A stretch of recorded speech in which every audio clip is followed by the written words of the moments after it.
MSP पर सरकार की स्थिति स्पष्ट, तो क्यों भ्रमित हैं किसान?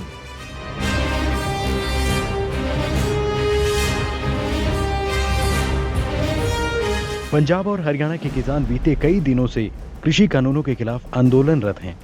ये किसान दिल्ली बॉर्डर पर डेरा डाले हैं और केंद्रीय सरकार पर दबाव बनाने का पूरा प्रयास कर रहे हैं। खास बात है कि देश के अन्य कई राज्यों में भी किसान प्रदर्शन हो रहे हैं, लेकिन सवाल ये है कि विरोध क्यों हो रहा है। कृषि कानूनों में ऐसा क्या है जो किसानों को सड़क पर लेकर आया है? नए कृषि कानूनों के संबंध में आइए जानते हैं। नए कृषि कानूनों को लेकर किसानों को डर है कि सरकार मिनिमम सपोर्ट प्राइस यानी एमएसपी पर खरीदारी खत्म कर देगी। उनकी मुख्य मांगों में एमएसपी को बरकरार रखना शामिल है। लेकिन वास्तविकता ये है कि केंद्र ने विगत वर्षों में एमएसपी पर खरीदारी में बढ़ोतरी की है।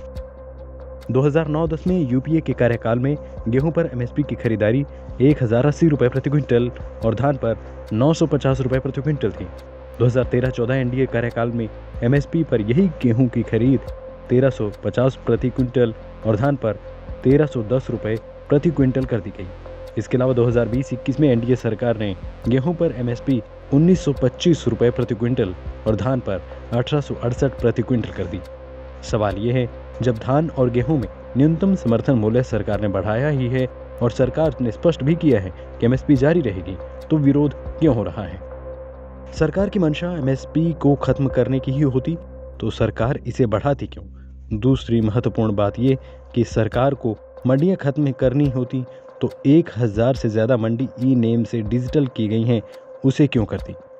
कृषि बिल में न्यूनतम समर्थन मूल्य का बाकायदा उल्लेख किया गया है। किसानों को स्वतंत्रता है कि मंडियों में नहीं बेचना तो निजी कंपनियों को भी अपने उत्पाद बेच सकते हैं ताकि मुनाफा ज्यादा हो।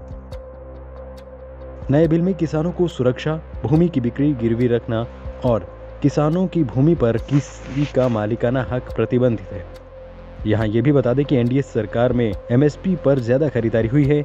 गेहूं पर 200% तो धान पर 250% ज्यादा खरीदारी हुई है। मोदी सरकार ने 50,000 करोड़ दलहन की खरीदारी की, जो यूपीए 2 में 650 करोड़ का था। मोदी सरकार प्रत्येक वर्ष एमएसपी पर बढ़ोतरी कर रही है, जबकि किसानों की चिंता है कि सरकार एमएसपी को खत्म कर देगी। ये एक तरह का विरोधाभास है, जिसे या तो सरकार किसानों को अच्छे से समझा नहीं पाई या किसान किसी वजह से भ्रमित हैं।